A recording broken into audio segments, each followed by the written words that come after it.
of Torment there right over the Fire Warrior, so he's going to be able to at least tear up one Fire Warrior squad, firing a Doom Bolt over on one of the other ones. But these snare traps being very well placed here by Darky, and what Darky can do here is just charge him with his Crude Squad, which he decided to get after all, and just get tie up the Corn Berserkers in mid-combat there while the Fire Warriors just blast everything.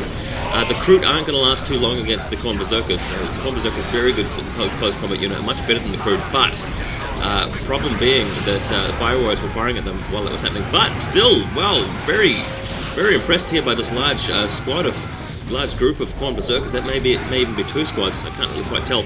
Another snare trap on them though. That's nasty. Yeah, two squads of Corn Berserkers there. And they have managed to push back the tower, so very well played there by Compeador. There's hope for him yet. Shrine of... oh, fuck.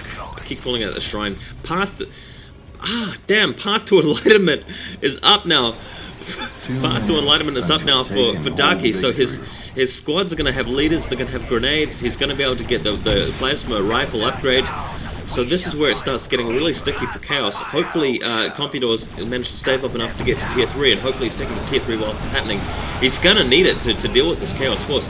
The Sorcerer teleporting in behind. Sorcerer very low health right now. They're chucking down a Chains of Torment, but that Chains of Torment is not going to last because the Sorcerer has been cut down by the Fire Warriors with even an LP2 upgraded on top of the Relic over there. So Chaos Berserkers caught in a crossfire there.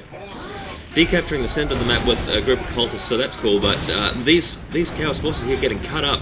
Like I said, he's going to need to have tier 3 by the time the Tau counterattack, otherwise he's going to be toast, because this is a lot of firepower you're seeing in the background here, and all the Tau Fire Warriors have to do is pull back while the commander keeps throwing snare traps down, and it's going to be all over for Chaos. Yikes! Oh man, things are getting really nasty here. A lot of firepower, especially when you get the what do you call them? What are the leaders of the Tau units called? The Chasseurs or something? I can't remember. It doesn't really matter. But at any rate, they boost the squad's damage. They've got grenades, photon grenades, and yeah. It's going to be tough. Anybody who's played against Tau in a serious game will know that it's not easy. And here they come now, the relentless march across the map. Compeador's forced to pull back a little bit. His economy is fairly low relative to the Tau economy. Darky's done everything he needed to, multitasking-wise, to really buff things up. And the Tau Fire was just standing ground. The initial squad's going to have to pull back. But he's got 2 or 3 full squads back in the background there just to start shooting away. And as you can see in the foreground, it looks like the Chaos Berserkers there getting cut to pieces, and yeah, he's only down to 1 man on that last squad in the foreground here. Ouch! Oh, he's reinforced to a second one. Getting close enough to the Fire Warriors to push them back, but there's always at least 1 squad available to start shooting. This brawl going around in the foreground. Chaos is still getting some decent hits in here, but as soon as 1 Fire Warrior squad stands ground and starts shooting from the background, that's when you see a lot of Chaos Warriors start dying. And here comes the Cultists as well. The Cultists are not going to last very long at all. Wow, that was only a few seconds. Luckily for the Chaos forces, the Berserkers are a bit tougher, but not tough enough. And as you can see, his forces are really dwindling now. Now down to 2 guys, down to his last guy, and oh, he's reinforced to a second man, but this is, oh, photon grenade going off. That's a lot of them.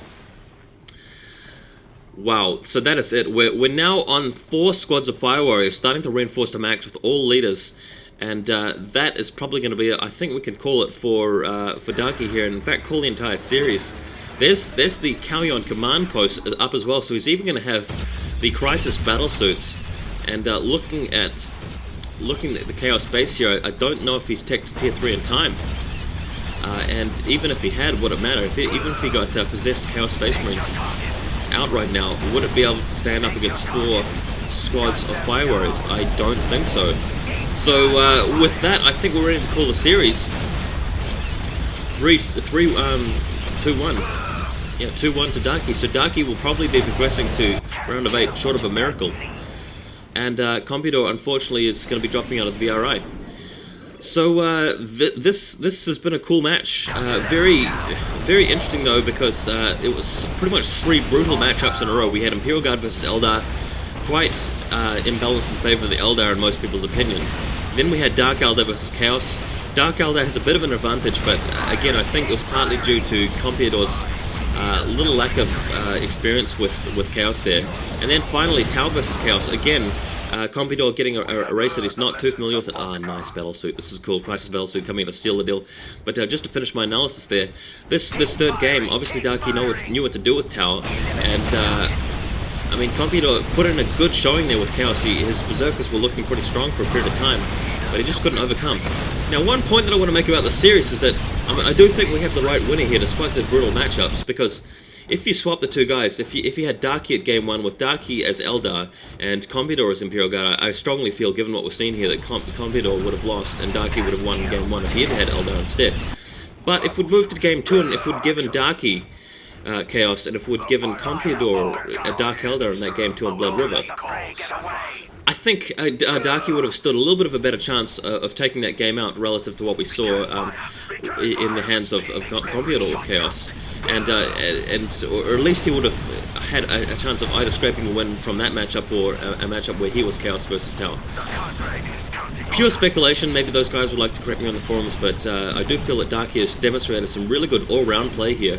He did his best with Imperial Guard, and he definitely sealed the deal, given some good matchups. And after all, hey, this is a random tournament. It's not a race selection tournament. It's random, so there's some luck involved.